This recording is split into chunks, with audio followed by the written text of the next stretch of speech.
Bonjour à tous, c'est John Jordan, bienvenue dans cette nouvelle vidéo les amis. On fait la review du chapitre 78 de Dragon Ball Super et globalement j'ai bien apprécié ce chapitre. Bon, même s'il y a quand même une certaine facilité dans le scénario, une certaine répétition, mais j'ai quand même l'impression que ça va aller chercher un peu plus loin que ce qu'on pourrait imaginer, mais je vais revenir pendant la review. Parce que c'est vrai que dès le début de cet arc, on a tous plus ou moins deviné le scénario. Granola va affronter Goku Vegeta parce qu'il s'est fait embobiner, il va se rendre compte de la vérité, et puis ils vont se retourner contre les haters. Je veux dire, je pense qu'on l'a tout le monde l'a vu venir, avec Gaz qui était un peu teasé. Donc le scénario n'est pas surprenant outre mesure. Après, ça veut pas dire que la réalisation était pas bonne. Pas du tout, elle était vraiment pas mal, même si il y avait quand même quelques points par moment qui m'ont dérangé, clairement. Mais pour l'instant, c'est quand même plutôt sympathique. Mais encore une fois, on va y revenir, j'ai l'impression que ça va peut-être aller chercher un peu plus loin que ce qu'on pourrait imaginer. On va en parler. Alors le chapitre commence, bon, en gros les haters se rendent compte que le combat s'est interrompu, que Granola va révéler, que Bonaito a dû révéler la vérité, et donc ça va chier pour eux, et donc ils s'empressent d'aller invoquer le dragon de ces Dragon Ball qui s'appelle Tolunto ou un truc comme ça, je sais plus, ils ont donné le nom, mais je sais plus, ça c'est un truc comme ça. Mais bon, peu importe. Et donc, après, alors déjà, évidemment, dès le dernier chapitre, on s'est dit, bon, forcément, à mon avis, Gaz va demander à être le plus fort, à son tour. Et ça a l'air d'être ça, mais ça n'a pas l'air d'être aussi simple. On va y revenir, mais c'est un peu particulier. Bon, on a Granola qui est en colère face à Bonaito. Pourquoi tu m'as pas dit la vérité? Parce que tout simplement, Bonaito, s'il avait dit la vérité, les haters les auraient tués. Tout simplement. Donc ils ont voulu profiter. Bon, tu peux dire pourquoi ils les ont pas tués direct. Tout simplement parce que Elec lui pense qu'à la thune, et du coup il a voulu profiter des services de Granola qui était, voilà, on rappelle, du coup un céréalien, qu'il a des compétences intéressantes, il snipe, etc. Enfin bref, donc il a voulu l'utiliser pour se faire des sous, tout simplement. Et voilà, Bonaito lui a dit, bon, si tu révèles la vérité, t'es mort. Donc c'est tout. C'est aussi simple que ça. Donc alors là c'est intéressant. Là c'est très intéressant parce que on pose la question, mais du coup Bardock a battu Gaz. On s'était arrêté là-dessus. Enfin dans le flashback on voyait pas le combat. Mais du coup on se doutait que Bardock avait gagné. Parce que sinon forcément il serait mort en fait. Et on nous dit Bardock a gagné.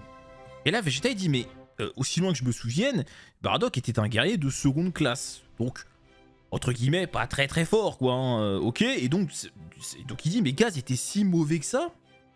Et là, Monaito, il dit, non, au contraire, Gaz était très fort. Mais, et on est coupé. Alors, c'est totalement volontaire. Qu'est-ce que ça veut dire? Alors, moi, j'ai deux théories là-dessus, les amis, vous allez me dire en commentaire ce que vous en pensez.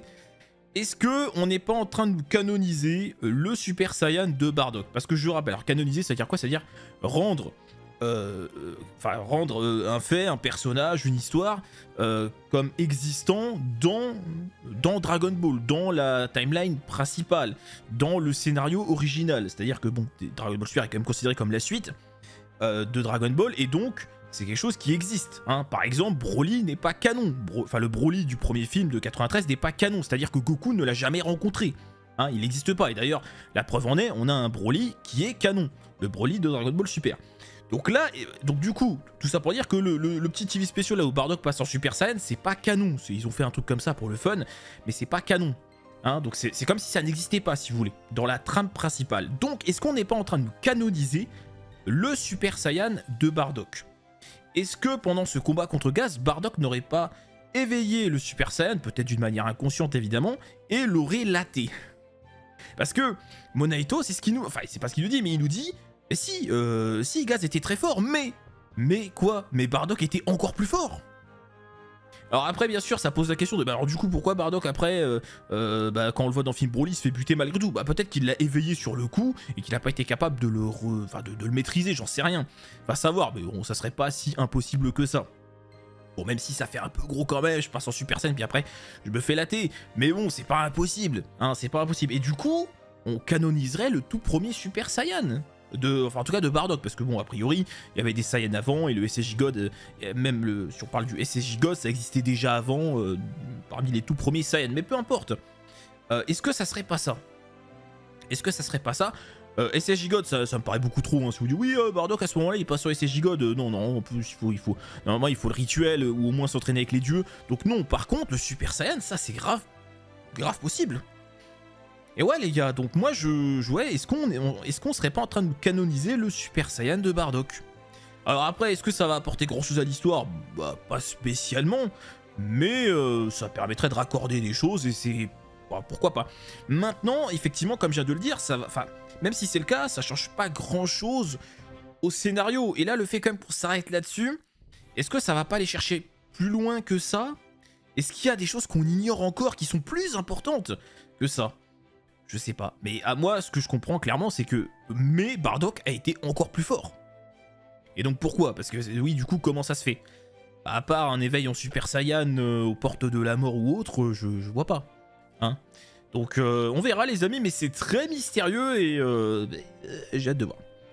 Bref, donc du coup le ciel s'obscurcit, hein, donc ils comprennent que voilà le dragon est invoqué.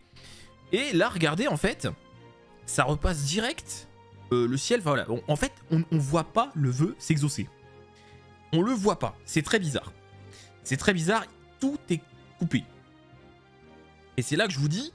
où le vœu c'est peut-être pas celui qu'on imagine. Alors que pourtant, on dirait que c'est ça parce qu'ils le disent eux-mêmes, mais est-ce que ça va pas aller plus loin que ça encore une fois? Que juste il a fait exactement le même vœu et surtout on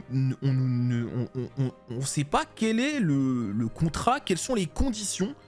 Bon, vous l'avez compris, Gaz va devenir le plus puissant, mais quelles sont les conditions? Parce que je rappelle que Granola est devenu le plus fort au prix de sa durée de vie.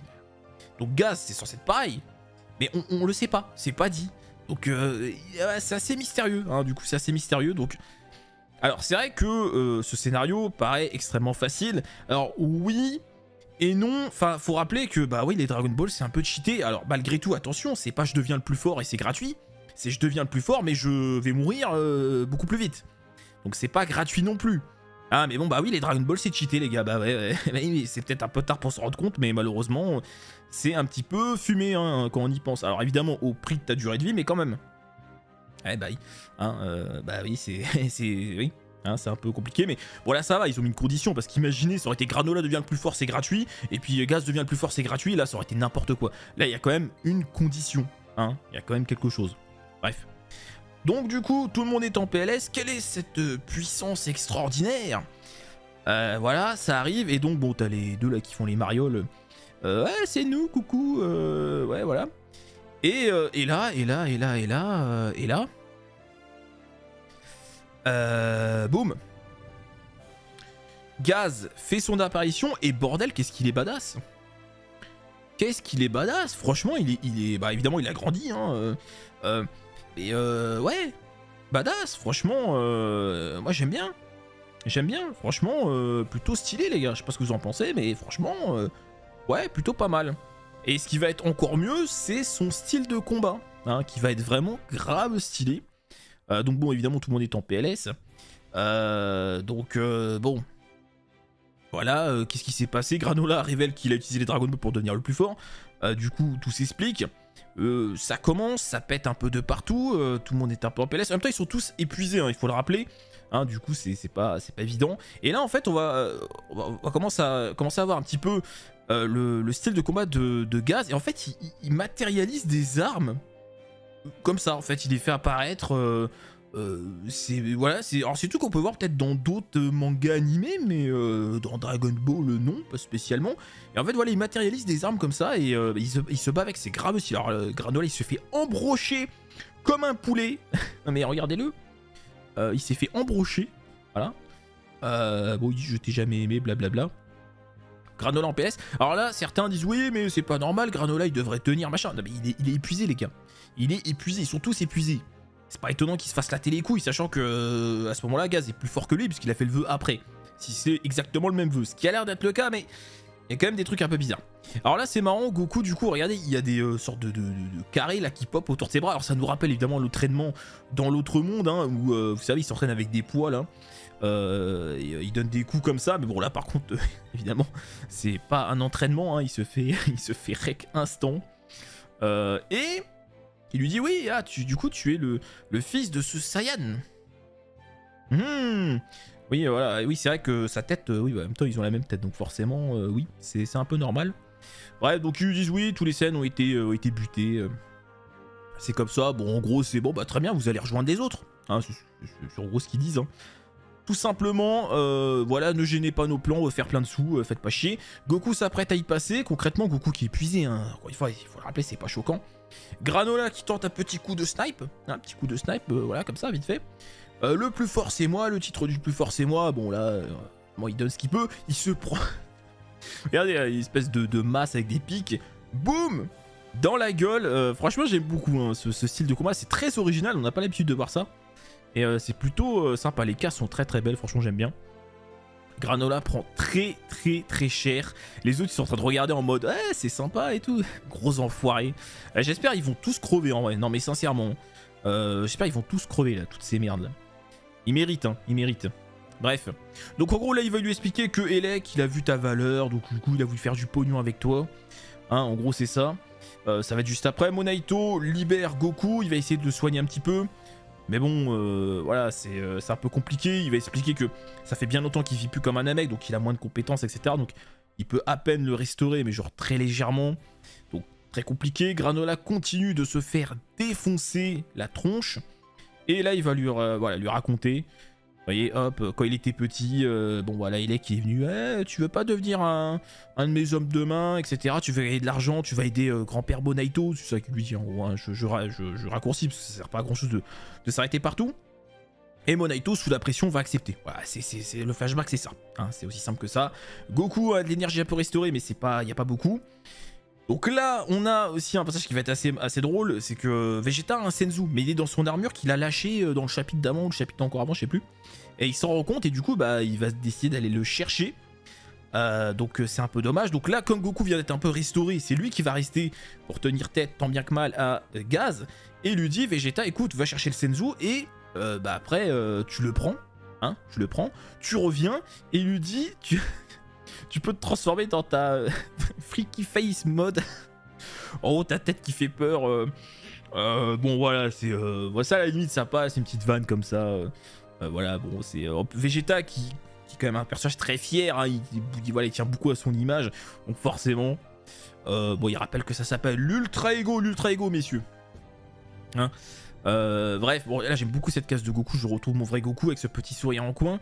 Bref, donc c'est normal, hein, je veux dire. Parce que là, on pourrait dire, ouais, mais attendez, Goku qui dit à Vegeta de finir l'adversaire. Alors oui, mais là, on n'est plus en train de s'amuser quand même. Hein, la menace est quand même réelle. Enfin, je veux dire, là, pour le coup, le mec en face veut les tuer. Donc, on va pas dire, attends, on fait la courte paille. Non. Là, la situation l'exige, on fait au mieux. Hein, donc, c'est pas choquant. Et d'un côté, le fait que, justement, Goku n'hésite pas une seconde en disant Vegeta, bah, tu vas prendre le Senzu et tu termineras s'il faut.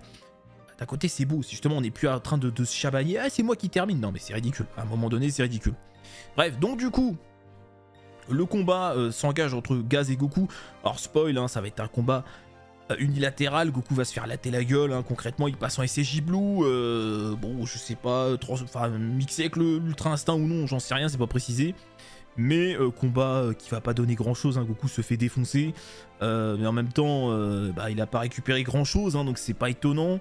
Voilà, ça saigne un petit peu, hein. Si jamais c'est adapté un jour, j'espère qu'ils vont pas censurer, sinon ça va être une catastrophe. Mais bon, ils perdent Vegeta de vue, et là, alors, quand Goku dit à Vegeta va chercher le Senzu et tu termines. Franchement, à la première lecture, tu t'attends à ce que effectivement Vegeta cherche le Senzu, le prenne et se fasse un plaisir de le faire. Forcément, à la première lecture, tu penses à ça. Non.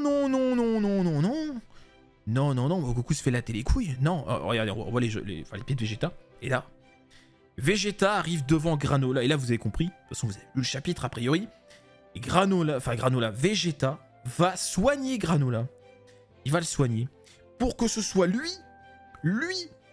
qui qui mène ce combat. Et ça, c'est magnifique. Tu vas me dire, mais oui. Je veux dire, en termes de personnage, en termes d'évolution de personnage, en termes de logique par rapport au personnage de Vegeta, ça, c'est masterclass. Parce que le Vegeta d'avant, qu'on retrouve parfois dans des BS, c'est pour ça que j'insiste là-dessus, qu'on retrouve parfois dans des BS, malheureusement, le Vegeta de l'Arc-Ciel en mode ultra fierté, mal placé, on le retrouve parfois et c'est gênant, mais là non. Justement, un Vegeta d'Arc-Ciel, mais bien sûr, il prend le Senzu et puis même si c'est pour aller se refaire défoncer, il y va. Là non, le mec il le prend pas, il le donne à Granola, ce qui est bien plus lourd de sens et bien plus intéressant. Parce que c'est à la fois un message, quelque part, on te pardonne, voilà, tu as été induit en erreur, hein, voilà, ton peuple a été décimé, Vegeta connaît ce sentiment, bon, même si il attachait pas spécialement d'importance à son peuple, hein, il l'a dit plein de fois auparavant, mais tout de même. Donc il connaît ça, hein, et donc il lui donne le Senzu, et il lui dit, vas-y, c'est toi qui va venger ton peuple contre les vraies menaces, les vrais responsables en fait de tout ça. Et c'est pas Freezer finalement le vrai responsable quelque part, c'est eux. Enfin en tout cas c'est eux qui ont tué, c'est à cause d'eux que sa mère est morte, etc. Après évidemment oui, c'est les scènes qui ont envahi la planète, etc. Bon, certes. Mais ça c'est encore autre chose. Et le chapitre se termine là-dessus. Donc, clairement, très bon chapitre. C'est vrai que, encore une fois, le scénario, on l'a vu venir. Ça paraît assez facile, on nous fait 2 fois le coup, Granola devient le plus fort, Gaz devient le plus fort. Mais j'ai quand même l'impression que ça va aller chercher plus loin que ça. Encore une fois, parce que Gaz, ça reste assez mystérieux quand même. Parce que le vœu nous est pas montré, c'est totalement volontaire, c'est obligatoire, c'est volontaire. Et ça cache quelque chose. Ça doit cacher quelque chose. Il y a un truc qui est très bizarre. Et pareil, Bardock, il y a du mystère. Donc c'est pas aussi simple qu'on veut bien nous le faire croire, à mon sens. On verra bien ce que ça va donner. Donc voilà les amis pour la review de ce chapitre que, encore une fois, j'ai beaucoup apprécié.